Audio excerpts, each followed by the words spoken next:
Ya, kelompok 8B, silakan dimulai presentasinya. Ya, oke. Selamat pagi semuanya. Sini kami dari kelompok 8B akan mempresentasikan mengenai evaluasi. Di sini kami ada Rizky Asyutama Pungkas, ada Erika Putri Susanti, Beneja Lilia Turtianti, dan saya juga Saputra. Yang saja. Pertama di sini kita ada bab yang kita bahas, yaitu introduksi, level evaluasi, dan juga penutup. Untuk saja ke introduksi. Jadi apa sih evaluasi itu? Jadi tujuan utama dari fase evaluasi adalah untuk mengakses kualitas dari produk dan proses instruksional sebelum dan sesudah implementasi. Prosedur umum dari fase evaluasi adalah menentukan kriteria evaluasi, memilih alat evaluasi, dan juga melakukan evaluasi. Setelah selesainya fase evaluasi, Anda seharusnya mampu mengidentifikasi kesukaan Anda, merekomendasikan perbaikan untuk proyek selanjutnya yang serupa dalam ruang lingkup yang sama, menutup semua akun yang terkait dengan proyek ini, lepaskan semua otoritas ad hoc yang diberikan padamu untuk proyek ini, hentikan semua pekerjaan, mengalihkan semua tanggung jawab untuk mengimplementasi dan evaluasi proyek pada administrator atau manajer yang ditunjuk, dan menunda desain dan pengembangan tim. Jadi evaluasi di situ merupakan sebuah langkah atau step terakhir dari suatu proyek kita. Jadi setelah sudah seperti di babak sebelumnya, setelah selesai semua sudah selesai semua, masuk ke fase evaluasi, yang dimana kita mengevaluasi dari hasil proyek kita itu, yang nanti selepasnya bisa dikembalikan kepada admin atau yang bertanggung jawab. Lalu hasil dari fase ini adalah rencana evaluasi, yaitu komponen umum dari rencana evaluasi adalah ringkasan yang menguraikan tujuan, alat pengumpulan data, waktu dan orang atau grup yang bertanggung jawab atas tingkat evaluasi, lalu satu set kriteria evaluasi sumatif, dan juga satu set alat evaluasi. Mungkin selanjutnya akan dilanjutkan oleh teman saya. Oke, tujuan dari evaluasi dalam pendekatan EDAI terhadap pembelajaran desain adalah untuk menentukan apakah kualitas pembelajaran sumber daya memenuhi standar yang ditetapkan dalam fase desain.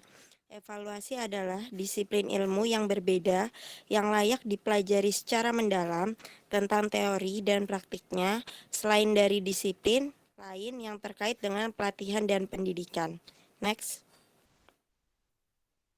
Evaluasi memulai proses EDAI, menembus proses EDI, dan mengakhiri proses EDI.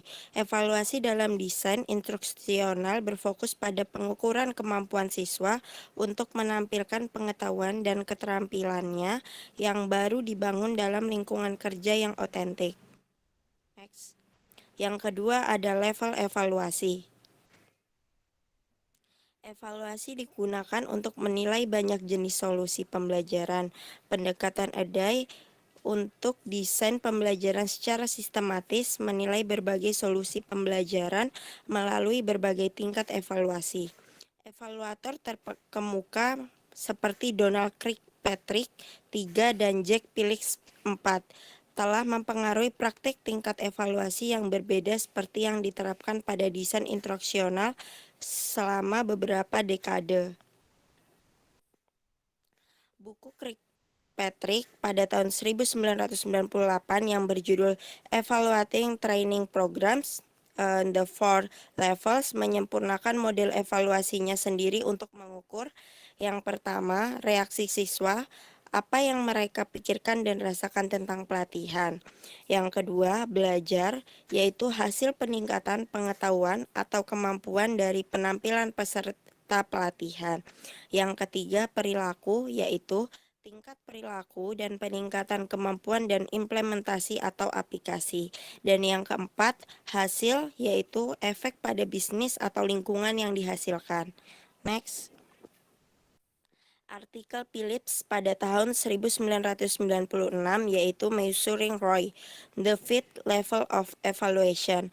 Pada artikel Phillips pada tahun 1996 yang berjudul Measuring ROI, The 50 Level of Evaluation, menekankan perlunya menghitung pengembalian investasi dan berusaha mengukur. Yang pertama, reaksi dan perencanaan aksi, yaitu reaksi peserta dan rencana untuk menggunakan pengetahuan dan keterampilan baru. Yang kedua, pembelajaran, yaitu perubahan pengetahuan, keterampilan, dan sikap peserta. Yang ketiga, lamaran kerja, yaitu penerapan pengetahuan dan keterampilan baru peserta ke lokasi kerja. Yang keempat, yaitu hasil usaha, apakah lamaran peserta membuahkan hasil di tempat kerja. Dan yang kelima, pengembalian investasi, yaitu apakah manfaat dari hasil melebihi biaya program. Untuk selanjutnya akan dilanjutkan oleh teman saya. Baik, selanjutnya, faktor-faktor yang mencirikan cara setiap tingkat evaluasi dikelola. Setiap tingkat evaluasi melayani tujuan yang berbeda, namun semua tingkat dipraktekkan dalam efek kumulatif, yaitu level 1 harus diberikan sebelum level 2, level 2 harus diberikan sebelum level 3, dan seterusnya. Setiap tingkat evaluasi selanjutnya dibedakan oleh faktor-faktor tertentu yang mencirikan cara setiap tingkat evaluasi dikelola, yang disebut sebagai 5W dan 1H. Unsur what di sini menjelaskan siapa yang akan mengelola evaluasi. Unsur what menjelaskan apa yang secara spesifik akan diukur. Unsur when menjelaskan kapan evaluasi akan dilakukan. Unsur where menjelaskan di mana evaluasi dilakukan. Unsur how menjelaskan mengapa evaluasi ini penting. Dan unsur why menjelaskan mengapa evaluasi ini penting. Lalu unsur how menjelaskan bagaimana data evaluasi akan dikumpulkan. Pendekatan ADI untuk desain instruksional dalam buku ini mempromosikan 3 level evaluasi, yaitu level 1 perception, level 2 learning, dan level 3 performance. Pada level 1 perception, ini mengukur hal-hal seperti persepsi siswa tentang konten kursus, sumber daya yang digunakan selama kursus, kenyamanan lingkungan fisik atau kemudahan navigasi dalam lingkungan kelas virtual, dan gaya fasilitas guru. Namun, pada level 1 ini tidak mengukur apakah pembelajaran telah terjadi. Seperti yang saya jelaskan sebelumnya, dalam level evaluasi ini menerapkan unsur 5W dan 1H. Di sini unsur who pada level 1 perception akan dikelola oleh guru, dipimpin oleh guru. Lalu unsur what di sini data yang secara spesifik akan diukur adalah mengukur persepsi siswa. Lalu kapan evaluasi akan dilakukan? Pada level 1 perception ini evaluasi akan dilakukan segera di akhir kursus. Lalu di mana evaluasi dilakukan? Yaitu di dalam ruang belajar atau kelas. Lalu mengapa evaluasi ini penting? Yaitu untuk menentukan tingkat kepuasan dengan konten dan menentukan tingkat kepuasan dengan guru. Lalu bagaimana evaluasi ini akan dikumpulkan? Yaitu melalui survei, kuesioner, wawancara, skala Likert, dan pertanyaan terbuka.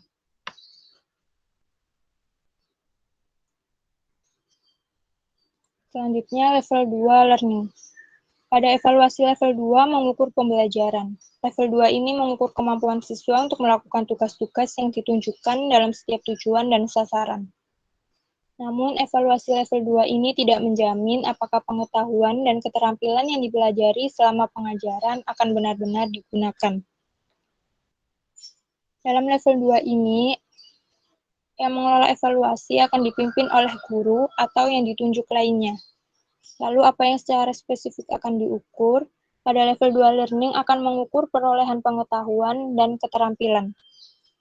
Lalu kapan evaluasi akan dilakukan? Yaitu biasanya segera setelah menyelesaikan suatu program studi dan atau bagaimanapun bisa kapan saja selama periode yang dimulai dengan selesainya kursus sampai tanggal sebelum penerapan pengetahuan dan keterampilan yang baru diperoleh pada pekerjaan. Lalu di mana evaluasi akan dilakukan, yaitu di ruang belajar atau ruang kelas, dan ruang pertunjukan atau di tempat kerja. Lalu mengapa evaluasi ini penting, yaitu untuk menentukan potensi siswa untuk tampil di tempat kerja, dan untuk menentukan kualitas sumber belajar. Lalu bagaimana evaluasi akan dikumpulkan? Pada level 2 learning ini, evaluasi akan dikumpulkan melalui ujian, permainan peran, pengamatan, latihan, dan simulasi. Selanjutnya akan dijelaskan oleh teman saya. Baik, selanjutnya ada level 3 yaitu performance. Evaluasi level 3 mengukur pengetahuan dan keterampilan siswa karena benar-benar diterapkan pada level yang tersulit. Evaluasi level 3 menerapkan 5W1H yang terdiri dari siapa yang pengelolaan pihak ketiga yang netral, dan apa pengukuran kemampuan pembelajaran siswa, dan kapan masa yang dimulai setelah siswa kembali pada tugasnya sampai mewakili tugas yang kompleks, yang membutuhkan keterampilan serta pengetahuan baru. Dan di mana tempat pertunjukan di dalam unit kerja fungsional. Selanjutnya, mengapa yang berisi untuk menentukan kemampuan siswa untuk melakukan tugasnya, dan apakah nilai ketidakseimbangan kinerja telah ditutup. Lalu bagaimana yang berisi tentang tugas, daftar pemeriksa, penilaian, serta pengamatan. Penutup. Penutupan menilai semua keselarasan tujuan, alat, waktu, lalu dipertimbangkan untuk mengevaluasi di berbagai tingkat. Yang selanjutnya, kita memilih alat untuk evaluasi yang bersifat objektif yang berisi mengidentifikasi atribut kunci dari setiap alat penilaian yang dipilih dan digunakan dalam metode desain instruksional ID. Lalu apa saja hal yang seharusnya Anda tahu, yaitu semua tujuan, sasaran, isi, strategi pengajaran, dan metode pengujian siap untuk diimplementasikan. Dan standar evaluasi untuk setiap level sudah ditentukan. Evaluasi digunakan sebagai pengganti evaluasi pada tahap AD ini. Meskipun keduanya sering dipertukarkan dan dianggap sinonim, pembahasan lengkap tentang persamaan dan perbedaan antara penilaian dan penilaian berada di luar cakupan buku ini.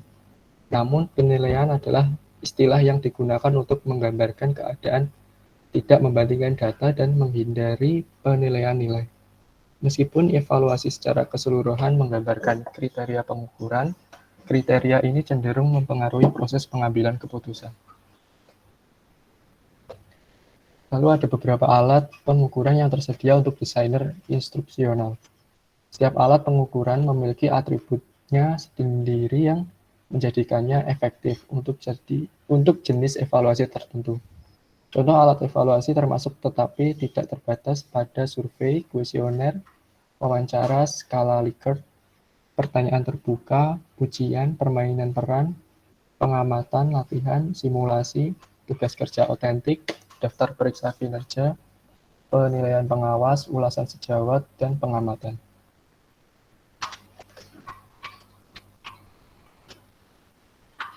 Hal yang kita lakukan adalah melakukan evaluasi objektif, yaitu memberikan pedoman untuk melakukan evaluasi dalam desain instruksional di ketiga tingkatan. Lalu, Anda harus tahu yang pertama, kriteria untuk setiap tingkat evaluasi telah ditentukan. Yang kedua, alat evaluasi utama telah diidentifikasi. Yang ketiga, strategi implementasi sudah diselesaikan. Lalu isi dari evaluasi ini, seseorang selain anggota tim desain instruksional ini biasanya melakukan administrasi sebenarnya dari evaluasi level 1, 2, dan 3. Namun tujuan untuk setiap level evaluasi personel yang tepat harus terlibat dalam evaluasi. Dan prosedur untuk masing-masing dari 3 tingkat evaluasi ditentukan dalam rencana evaluasi. Oleh karena itu, melakukan evaluasi berada di luar lingkup tim desain instruksional dan menjadi tim pelaksana. Hasil dari rencana evaluasi adalah rencana evaluasi. Artefak utama dari rencana evaluasi adalah bagian ringkasan yang menunjukkan 5W1H untuk masing-masing dari tingkat evaluasi.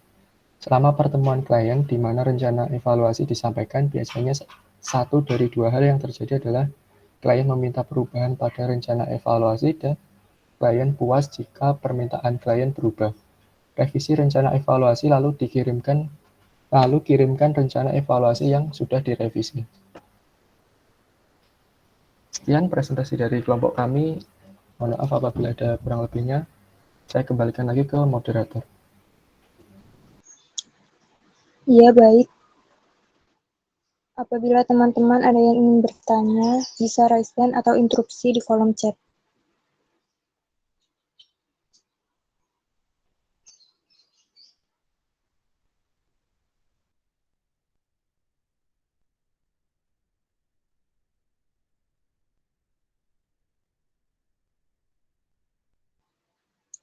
Silahkan teman-teman apabila ada yang ingin bertanya, bisa raise hand atau interupsi di kolom chat.